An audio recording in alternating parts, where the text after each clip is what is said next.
¿Se puede hacer una película sobre la muerte que no sea moralista? Evidentemente no. Un memento mori es siempre un memento mori. Y tampoco se puede hacer una película sobre la muerte sin plantear la pregunta acerca de lo divino y de un orden preestablecido.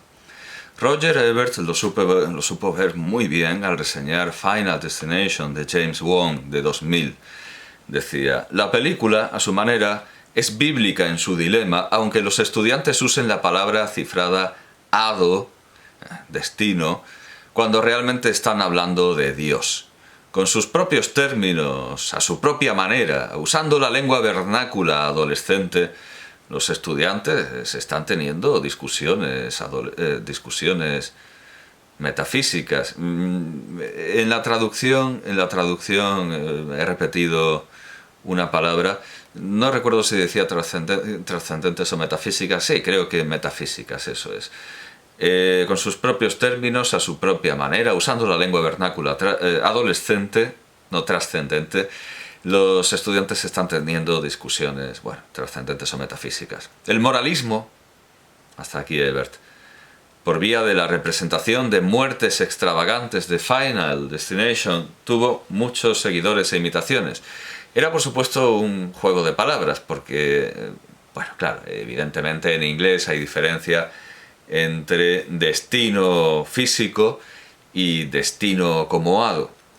Y lo que se usaba en la película era destino físico, porque se trataba de un vuelo que tenía su destinación. Creo que no sé si por medio anglicismo se usa, es por lo que se usa. Destinación no suena bien. En español no hay diferencia entre el destino como hado y el destino de un avión. Ahí se trataba del destino de un avión, pero en realidad era el destino como hado. Parece que sea una película pensada en español. En español sí funciona perfectamente. Destino final. Y espero que se tradujera así, porque capaces son de haberlo dejado como Final Destination. Bueno, Destino Final es que realmente es mejor en español. Destino Final tuvo muchos seguidores e imitaciones, entre las que podemos contar Saw de James Wan de 2006. Puzzle, pero claro, porque el protagonista es Jigsaw, que significa puzzle. Bueno, en fin, Saw de James Wan del 2006. Y la serie 1000 Ways to Die, 1000 maneras de morir, de Tom McMahon, emitida entre 2008 y 2012. Todo va muy escalonado. 2006, 2008, que además intentaba dar una visión científica a las sanas advertencias contra los accidentes domésticos, laborales y de tráfico que ya se hallaban en la saga de Destino Final, aunque de una manera muy deficiente. Por ejemplo, la serie explicaba muy mal por qué un entrañable señor con bigote había muerto por cumplir su sueño de recorrer el mundo en una caravana antigua con su querida esposa. Nuestro amigable Flanders cometió el error de vaciar una garrafa de lejía en una fosa séptica donde el nitrógeno había tenido ocasión de convertirse en amoníaco, que al contacto con el cloro de la lejía pasa a formar una nube de cloramina. Yo entiendo que esto es lo que pasa realmente, aunque lo que se da a entender es que la masa acidificada de los truñacos añejos dan lugar a una nube de dicloro, en contacto siempre con la lejía. Así, el propósito didáctico quedó disuelto en una nube tóxica de confusión e imprecisiones, mientras que el propósito moral también se simplificó. Nadie quería ver morir a un buen padre de familia por un trágico accidente relacionado con heces resecas. Así que todo fue derivando a complacer a los espectadores, enseñándoles muertes de gente más tonta que ellos, o que por alguna razón se lo merecían, al estilo de los cómics de Jack Chick y de Seven, de David Fincher, de 1995. Como en la canción Pánico a una muerte ridícula de Defcon 2, de su disco Alzheimer, también de 1995, todo venía por castigo divino a la zoofilia, pasión que aplasta una roca asesina. Todos se ríen porque adivinan qué hacía el difunto con una gallina. La noticia y fotografía a la que se referían fueron publicadas por El Faro de Vigo en 1990 sobre el hallazgo, era una noticia y una fotografía, sobre el hallazgo por unos niños que jugaban a la pelota entre unas ruinas romanas de Orense, del cadáver de un señor llamado Herminio, con los pantalones bajados, sobre una gallina que, según el forense,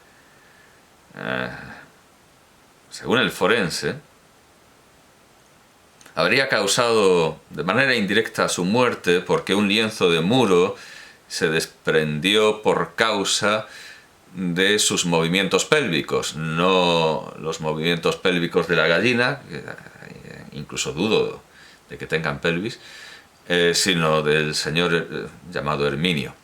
Igualmente, en Mil maneras de morir se fueron buscando de manera paulatina causas morales fáciles que explicaran los accidentes absurdos.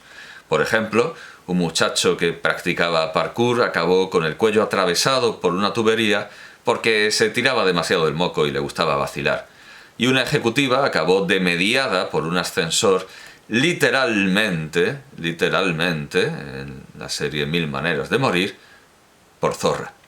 Exactamente lo mismo sucedió con las películas de Destino Final, ya desde la segunda, en la que el grupo al que amenazaba el hado no era de jóvenes inocentes con la boca abierta al borde del retraso mental, como en la primera, entre los que como mucho había un chulito, que curiosamente no era Sean William Scott, que hacía del colega a quien los tontos tomaban por tonto. En Destino Final 2 había personajes a los que les gustaba mucho la droga, por seguir citando las impagables noticias gallegas, o tiraban basura a la calle. Esta quizás sea la mejor escena de la saga, y, por lo tanto, merecían morir. Lo mismo pasó con Saw. Después de atravesar una fase de campamento para yonkis con síndrome de Estocolmo, como esas sectas que sacan de la drogadicción a matados de la vida, imponiéndoles una adicción aún más fuerte a sus chorradas de secta.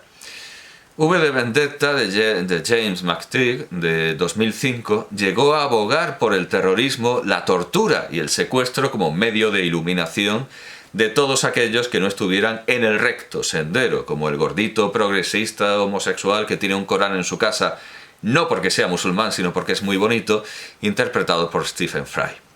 Ante este hablarle en necio para darle gusto al vulgo, exagerando el precepto de Lope de Vega, es normal que Roger Ebert concluyera su reseña de Destino Final 5 de Stephen Quayle de 2011 diciendo: «Siempre me complace que los espectadores lo pasen bien, quizá vuelvan al cine y algún día vean una buena película por accidente y empiecen a pensar». Algunos pensarían, por accidente, naturalmente, pero la mayoría acabó alzando a líderes como Duterte, implacables contra los pecadores según su propio sistema de puntos o de chiquipuntos. El de Duterte, desde luego, no era el sistema católico, según el cual los pecadores son siempre los otros, olvidando lo que se dice a sí mismo el Dr. Faustus de Marlowe, La Biblia de Jerónimo Fausto lo vio bien. Stipendium peccati mors est. ¡Ja! Stipendium, etc. La recompensa del pecado es la muerte. Eso es duro. Si peccase negamus fallimur et nulla est in nobis veritas. Si decimos que no hemos pecado, nos engañamos y no hay verdad en nosotros. Porque parece que hemos de pecar y consecuentemente morir. ¡Ay! Tenemos que morir una muerte eterna. ¿Cómo llamas a esta doctrina? Que será, será. Lo que haya de ser, será. Teología, adieu. Hay maneras de eludir temporalmente a la muerte, como desoír los consejos del primer jambo que salga por YouTube con una bata blanca, o no contrariar a Putin, pero no podemos vencerla. La muerte merece su venganza, sí, nosotros morir, como se dice de la protagonista de Kill Bill Volume 2, de Quentin Tarantino, de 2004. Porque, como dice San Pablo en el capítulo 15 de la primera epístola a los Corintios, el aguijón de la muerte es el pecado. Y desde luego no vamos a vencer a la muerte con las dos técnicas que se plantean en Destino Final 2. La primera, protegerse del mundo exterior, como en los cuentos que van desde el egipcio del príncipe predestinado a la bella durmiente del bosque, pasando por la historia del Buda. ¿Qué técnica es esta? Pues encerrarse en una celda acolchada sin objetos punzantes ni los peligros de un cuarto de baño. Entendemos que el personaje que así procede caga en su mano. La segunda, dándose a teorías absurdas que resultan tan efectivas como la prenda de la suerte a la que se abraza el mafioso tiroteado en The Godfather Part 3 de Francis Ford Coppola de 1990. Tiene ahí su chaqueta de la suerte, esta película de Francis Ford Coppola. Claro está, esta película tan denigrada y tan denostada injustamente de Coppola. Claro está que una cosa es que merezcamos morir y otra que queramos. Incluso en una obra que se ríe de la pretensión de vivir por siempre o simplemente más, como The Sixth Day de Roger Spottiswoode de 2000, Schwarzenegger hace todos los esfuerzos posibles por seguir vivo, como en cualquier otra de sus películas de acción, como en cualquier otra película de Schwarzenegger.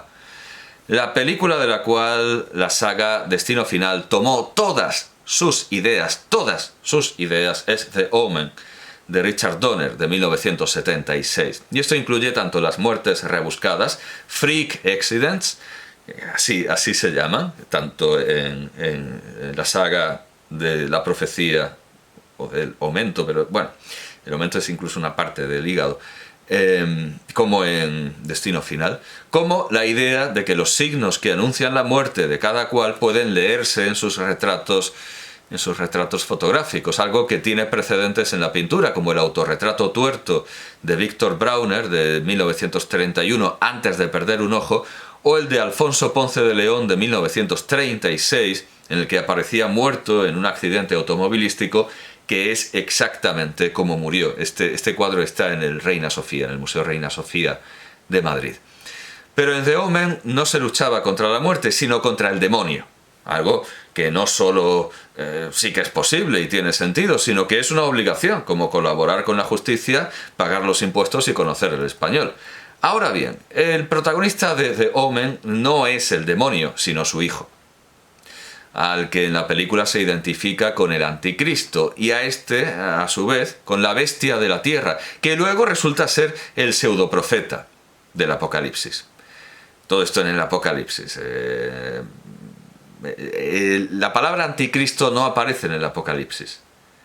Se identifica que es el Apocalipsis, aquello a lo que se llama la bestia de la tierra, que luego resulta ser el pseudoprofeta. Todo esto es dar muchos saltos interpretativos.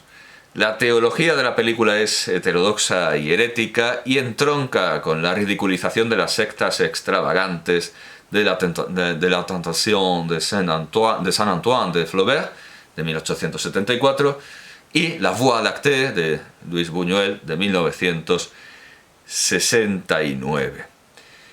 Una tradición cristiana hoy desechada como superstición, pero que fue expuesta por autores tan admirados como el Tostado, epónimo entre los españoles del mucho saber, como Castelar lo fue de la elocuencia, indica que el demonio puede, en forma de íncubo, preñar a una mujer y hacerles chiquillos que no solo no tienen que ser necesariamente peores que los hijos de hombre, sino que además son más listos. Si el protagonista de The Omen, Damien Thorne, fuera simplemente el hijo de un íncubo en forma de chacal, sería plenamente... No es que él sea un chacal, el íncubo que preñó a su madre era un chacal. Si fuera simplemente esto, el hijo de un íncubo, sería plenamente injusto castigar a los hijos por el pecado de sus padres, porque aunque el Dios del Antiguo Testamento, hasta Isaías, se presente castigando en los hijos la iniquidad de los padres hasta la cuarta generación, según la ley de Moisés aludida en el segundo libro de los Reyes 14:2, y según los profetas Jeremías y Ezequiel, cada uno debe apechugar con su culpa y deja de tener valor en los profetas, al menos en lo moral, el refrán: los padres comen a graz y los hijos tienen dentera. Evidentemente, en lo económico, no. Si los padres se lo fuman todo, si los padres se lo gastan todo, los hijos van a tener dentera. Pero en cuanto a pecado, si los padres comen a graz, no van a tener dentera los hijos. En cuanto a expiar las culpas. Cuando el personaje de Gregory Peck quiere matar a Damien, se pone a la altura de los exorcistas aficionados de nuestra España negra, como los de Teo en Galicia, para quien no sepa de lo que estoy hablando, en 1988, y los de Granada y Almansa de 1990. No estoy hablando de Teo va al exorcismo como Teo va al circo, no, Teo es una población gallega. No hay justificación alguna para matar a un niño. Cuando Eliem Klimav en Idi y Smotri de 1985, en Ven y Mira, que en un principio se iba a llamar Mata a Hitler, pero a las autoridades comunistas les pareció un título demasiado violento, el protagonista dispara contra la fotografía de Hitler como niño. Pero el director quiso dejar claro en todo momento que hablaba del Hitler interior, del Hitler que todos llevamos dentro, y no del Hitler histórico. No tiene sentido matar a Damien solo porque sea hijo del demonio. Sería una nueva forma de racismo y de crimen de odio. Pero si se correspondiese con la bestia de la tierra y el pseudoprofeta del Apocalipsis, matarlo sería más absurdo que contravenir, como en Destino Final, los designios de la muerte, porque sería contrariar los designios de Dios y obstaculizar la segunda venida de Cristo, la parusía. Estas flaquezas teológicas, la invención absurda de las dagas de Megido y la insistencia por mostrar escenas truculentas a niños, como en la noticia de El Faro de Vigo, del gallinófilo del Faro de Vigo, hacen que, a pesar de tener a Gregory Peck y una memorable banda sonora de Jerry Goldsmith, una de las mejores de la historia, no podamos disfrutar de The Omen tanto como de Damien Omen 2 de 1978, en la que el guionista Stanley Mann mejoró la idea original de David Seltzer. El hallazgo arqueológico del principio, al estilo de The Exorcist, El exorcista de William Friedkin, de 1973, se mantiene en lo bíblico y, por supuesto, sirve de inspiración a El Día de la Bestia, de Alex de la Iglesia, de 1995, que sigue la teología heterodoxa de Seltzer. Es cierto que la dirección de Don Taylor no puede compararse a la de Richard Donner. Habría sido desde luego una película más artística si hubiera seguido en ella Mike Hodge, que fue despedido precisamente por hacerse el Kubrick. Pero no deja de ser efectiva y hasta hace que las escenas con más pretensiones de Hodge que se conservan resulten fuera de lugar. Tampoco puede compararse, por supuesto, con la saga del Padrino, de la que toma el dilema entre la honradez y seguir el camino paterno. La escena de la eliminación del hermano no es, desde luego, la de The Godfather Part 2 de 1974. Aún así, hay decisiones muy inteligentes. David Seltzer lo había dejado todo encarrilado para que el anticristo fuera presidente de los Estados Unidos, al tiempo que se identificaba contradictoriamente al mercado común europeo con el resurgir del Imperio Romano, algo que fue ridiculizado por Roger Ebert en su crítica. Aunque los Estados Unidos son una nueva Roma, son la Roma republicana frente a la Roma cesarista de Moscú. El presidente tiene en realidad muy poco poder. Stanley Mann tuvo una idea mucho mejor preparándolo para liderar una especie de Monsanto.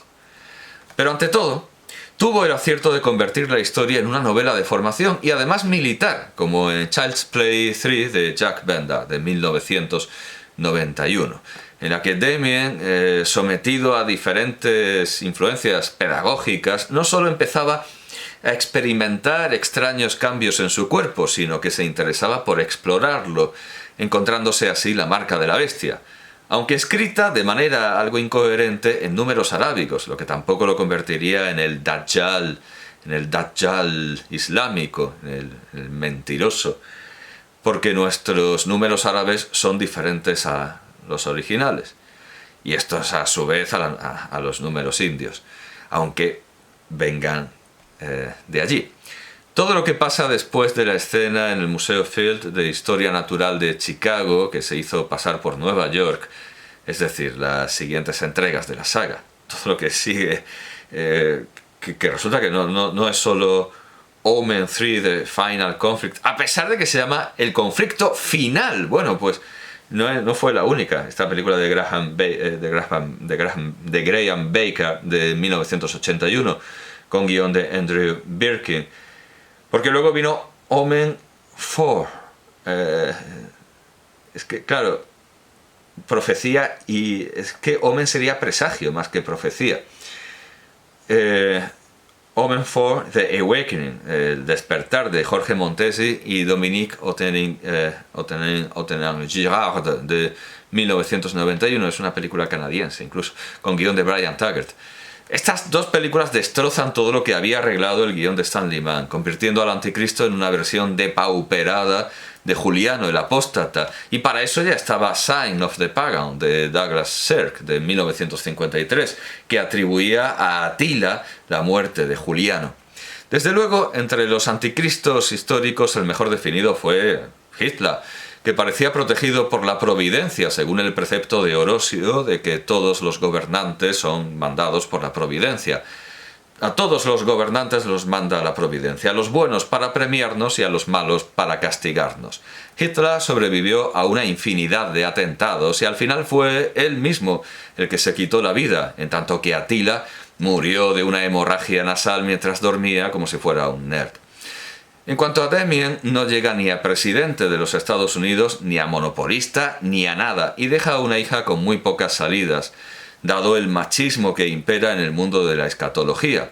Podría meterse como mucho a gran ramera de Babilonia, pero ese cargo ya lo había cumplido la madre adoptiva de Damien, según el fresco de la segunda parte, que recuerda el de Fellini Satyricon de 1969. Frente a otras imágenes en las que Mike Hodge, siempre interesado en presentar paralelismos pictóricos, podría haber pensado, como el mosaico del juicio final de la Basílica de Santa María Asunta de Torcello, en español se diría Torcello. El Mapamundi de Cresques Abraham de 1375, el llamado Mapamundi catalán, pero es catalán por la lengua, porque es mallorquín. Debería llamarse el Mapamundi mallorquín. Claro, es catalán pero en su variedad mallorquina, o sea, no debería llamarse Mapamundi catalán, es el Mapamundi mallorquín de los Cresques. O el fresco de la predicación del anticristo de Luca Signorelli en la capilla de San Bricio de la Catedral de Orvieto, sin desdeñar la representación del milagro de la falsa Virgen por Vincenzo Foppa en la capilla Portinari de San Eustorgio de Milán, y por Antonio Vivarini o de Murano en la tabla conservada en la colección Alana. Y hay otras muchas referencias, desde luego, y ahí llega el momento de tener que decir, chavales, ¿queréis saber más sobre el anticristo? Aquí tenéis este libro sobre vuestro personaje favorito. El Anticristo, volumen 1, es de la colección, de la Fundación Lorenzo Valla en Arnaldo Mondadori Editore. Son 2 volúmenes. Este llega hasta el siglo V, me parece. Bueno, el Anticristo, el enemigo de los tiempos finales. ¿Queréis más información sobre el Anticristo? Chavales, acudid a vuestra biblioteca. Al cuidado de Gianluca Potestà y Marco Rizzi. Y esto llega, pues como digo, hasta el siglo IV. Llega hasta el siglo IV y contiene textos, primera sección, el anticristo antes del anticristo, como el origen, ¿verdad? El making of. La primera y la segunda letra de San Juan, Policarpo de Esmirna, carta a los filipenses, el discurso verdadero de Celso, parte segunda, Ireneo de Lyon, Tertuliano. Esto es la invención del anticristo. Porque claro, en la Biblia anticristo aparece con una palabra genérica, no hay un anticristo, sino que hay muchos anticristos y ya han venido. El anticristo que se piensa en la profecía 2 es el de Ireneo de Lyon, el de Tertuliano. La parte tercera está dedicada a Hipólito, sobre Cristo y el Anticristo, comentario a Daniel, la bendición de Moisés. Luego tenemos a Orígenes en su contra Celso, porque claro, si Celso en el discurso verdadero había hablado de Cipriano, Victorino de Petovio, Comodiano y Lactancio. Esto se queda en Lactancio. Luego habrá más, y bueno, y puede que incluso se trate el anticristo islámico, el Dajjal, pero yo solo tengo este primer volumen, que bueno, en fin, ya lo digo. ¿Queréis saber más sobre el anticristo? Pues bueno, aquí tenéis, aquí os podéis poner las botas, y por supuesto en la portada tenemos otra referencia iconográfica celebérrima. Es por supuesto la bestia, con sus 10 cuernos, es la bestia, y es del comentario de Beato de Liébana, que evidentemente es concretamente el que está en el monasterio del Escorial, en la biblioteca del monasterio del Escorial, y es del siglo X. Naturalmente en estos volúmenes aparecerá al final el comentario de Beato de Liébana, pero como esto acaba en el siglo IV, y pues evidentemente no entra gráficamente en la portada, pero no entra el texto de Beato en este volumen. Y sinceramente no sé cuántos más volúmenes hay de las aventuras del Anticristo, pero bueno, lo fundamental es conocer el principio. Luego ya tiempo habrá de desarrollar una historia que, como hemos visto, llega hasta la profecía 2. No incluyo la tercera, porque la tercera teológicamente es un desastre, y ya la cuarta, esto de la hija del Anticristo, pero bueno, que está bien que haya diversidad, pero esto es pasarse un poco, no tiene ningún sentido. Bien, como digo, quedémonos con las dos primeras, como en Alien, como en Terminator o Terminator, y iba a decir la historia real, sí, ya, el discurso verdadero de Celso. Bueno, con los textos auténticos, reales. Hay que decir que esto lo tenía en la sección de religión de mi biblioteca, casi en la sección de chorradas, pero bueno, en fin, no en las cosas para tomar demasiado en serio. Porque ya lo digo, todo esto son saltos interpretativos. Los textos evangélicos, el Apocalipsis, las cartas, el Nuevo Testamento no plantea la figura del anticristo como luego la vemos desarrollada en la Edad Media.